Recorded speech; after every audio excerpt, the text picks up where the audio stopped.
شیخ عبد القادر جیلانی رحمت اللہ علیہ کو غوث کا مقام ملا تھا. 5ویں صدی ہجری کے ہیں. 470 ہجری میں پیدائش ہوئی تھی. پیدا ہوئے تو یتیم تھے. اور عجیب بات ہے، دنیا میں تاریخ میں جتنے بڑے بڑے لوگوں کا نام آپ کو معلوم ہوگا، آپ تحقیق کرو گے تو وہ یتیم نکلیں گے. سرکار دو عالم صلی اللہ علیہ وسلم یتیم تھے. اس سے بڑی مثال تو نہیں دی جا سکتی. پھر آپ دیکھو ترتیب سے اگر دیکھے جاؤ گے، خواجہ معین الدین چشتی اجمیری یتیم تھے، شیخ عبد القادر جیلانی یتیم تھے، امام غزالی یتیم تھے، جنید بغدادی یتیم تھے، بایزید بستامی بس یتیم تھے، اور امام بخاری، امام مسلم، امام نسائی، امام ابو داؤد، امام ترمذی، ابن ماجہ سب یتیم تھے. اللہ کا ایک نظام ہے. یعنی آپ اگر تاریخ پڑھو گے تو حیرت ہوگی کہ جن لوگوں نے دنیا میں انسانیت کی خدمت کی اور اپنا مقام و مرتبہ بنایا، اللہ پاک نے تربیت کا نظام قائم کیا تھا. باپ کا سایہ سر پر نہیں تھا. اور آج کے زمانے میں دنیا اس بات کو جانتی ہے اور مانتی ہے کہ اگر باپ نہ ہو تو بچے بھی صحیح معنوں میں بن نہیں پاتے، ان کا مستقبل تاریک ہو جاتا ہے. ماں کی محبت اور باپ کی سختی سے ہی بچوں کا مستقبل سنورتا ہے. لیکن اللہ کا ایک نظام ہے کہ اللہ نے ایسے لوگوں کو دنیا میں مقام دیا اور ایسے لوگوں سے اللہ نے خدمت لی جو یا تو پیدائشی یتیم تھے یا پھر دنیا میں آنے کے بعد بالغ ہونے سے پہلے باپ کا سایہ سر سے اٹھ گیا. شیخ عبد القادر جیلانی رحمت اللہ علیہ کا بھی یہی حال تھا. ماں نے پرورش کی تھی. اسی لیے علماء نے لکھا ہے کہ ہر کامیاب آدمی کے پیچھے، ہر بڑی شخصیت کے پیچھے اس کے بنانے سنوارنے میں کسی خاتون، کسی عورت کا ہاتھ آپ کو ملے گا. شیخ عبد القادر جیلانی رحمت اللہ علیہ 470 ہجری میں پیدا ہوئے تھے اور 488 ہجری میں بغداد پہنچے تھے. اور یہ وہ سن تھا جس وقت امام غزالی رحمت اللہ علیہ نے بغداد چھوڑا تھا. امام غزالی کا نام آپ جانتے ہوں گے، کتنی بڑی شخصیت تھی. احیاء العلوم فی الدین ان کی کتاب ہے جو پڑھنے سے تعلق رکھتی ہے. امام غزالی نے جب بغداد کو چھوڑا تو اللہ پاک نے شیخ عبد القادر جیلانی رحمت اللہ علیہ کو پہنچایا. یہ قدرت کا ایک نظام ہے. اللہ اس نظام کو چلانے میں کسی کا محتاج نہیں ہے. لاکھوں لوگ دنیا میں آئے چلے گئے، دنیا کا نظام چل رہا ہے. دنیا کا نظام چل رہا ہے. تم نہیں اور صحیح اور نہیں اور صحیح. اللہ کسی کا محتاج نہیں ہے. جس سے جتنا کام لینا چاہتا ہے اللہ اس سے اتنا کام لے لیتا ہے. پھر اللہ یہ ذمہ داری، یہ مقام کسی اور کو دے دیتا ہے. یہ ہے قدرت کا غیبی نظام.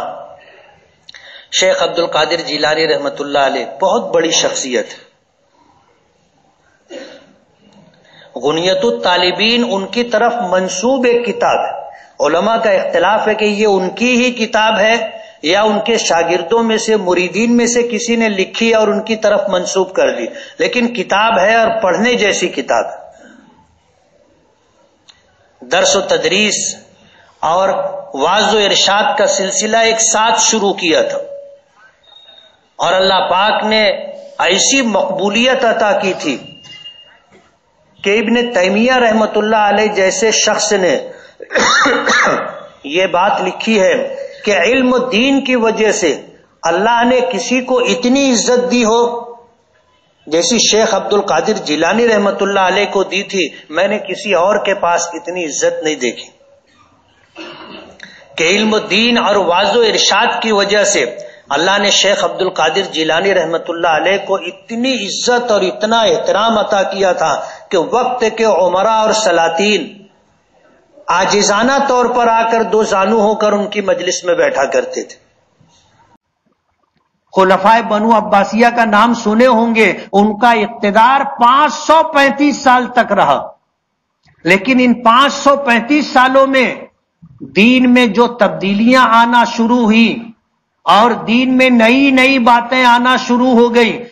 اللہ پاک نے محبوب سبحانی شیخ عبد القادر جیلانی رحمت اللہ علیہ کو پیدا فرمایا.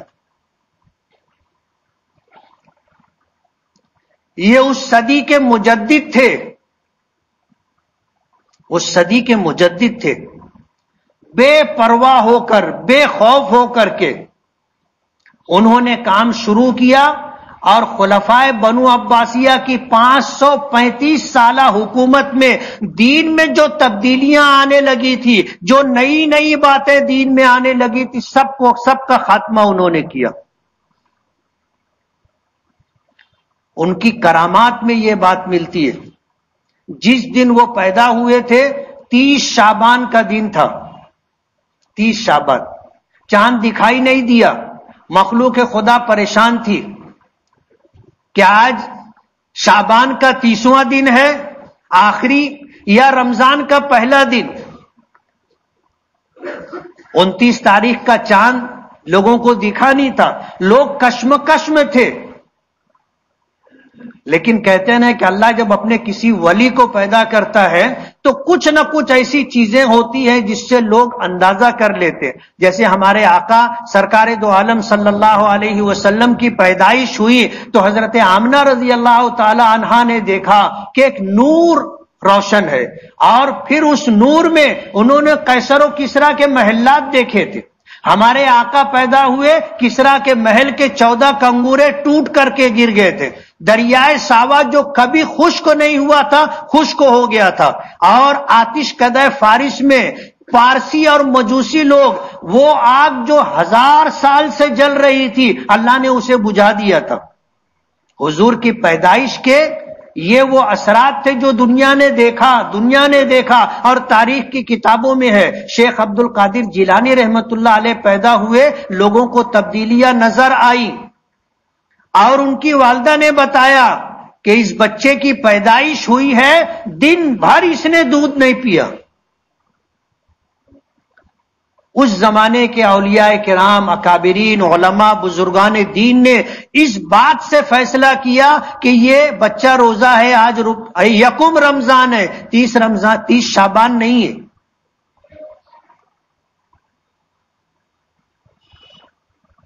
مجدد الفسانی رحمت اللہ علیہ 1000 سال پر آئے تھے، اور خلفائے بنو عباسیہ کے 535 سالہ زمانے حکومت میں دین میں جو خرافات اور نئی نئی باتیں آ گئی تھیں. شیخ عبد القادر جیلانی رحمت اللہ علیہ اس صدی کے مجدد تھے. وقت ختم ہو گیا ہے، کافی زیادہ ہو گیا ہے، ورنہ میں آپ کو بتاتا کہ مجدد کون ہوتا ہے اور اس کے آنے سے اللہ پاک اس سے کیا کام لیتے.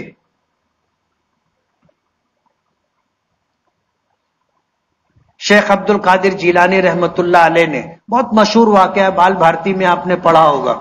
بچپن میں تعلیم حاصل کرنے کے لیے جا رہے تھے. والدہ نے 40 اشرفیاں بغل کے کپڑے میں سی کر کے رکھ دی تھی.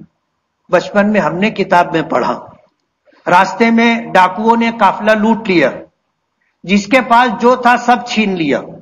ایک ڈاکو نے شیخ عبد القادر جیلانی رحمت اللہ علیہ، بچے تھے، حصول علم کے لیے بغداد جا رہے تھے. پوچھا کہ تیرے پاس کیا ہے؟ تو کہا کہ میری بغل میں 40 اشرفیہ ہے. وہ حیران ہو گیا، ان کو لے کر کے اپنے سردار کے پاس پہنچا، پوری بات بتائی تو سردار نے پوچھا کہ کیا ہے؟ کہا کہ میرے پاس 40 اشرفیاں ہیں. دیکھا گیا تو ان کی بغل میں 40 اشرفیاں تھی. ڈاکوؤں کے سردار نے کہا کہ یہ تو چھپا ہوا تھا، یہ دینار اشرفیاں چھپی ہوئی تھی، تیرے علاوہ کسی کو معلوم نہیں تھا، تو نے بتا کیوں دیا؟ کہا کہ میری والدہ کی نصیحت یہ تھی کہ کبھی جھوٹ مت بولنا. میں کیسے کہہ سکتا تھا کہ میرے پاس کچھ نہیں؟ اس بات کو اللہ نے ان ڈاکوؤں کے لیے ہدایت کا ذریعہ بنا دیا. شیخ عبد القادر جیلانی رحمت اللہ علیہ کا ابھی انہی مہینوں میں جو ہے آپ کی آمد ہوئی تھی. اسی نسبت سے جو ہے کچھ پروگرام بھی لوگوں کے ہوتے ہیں.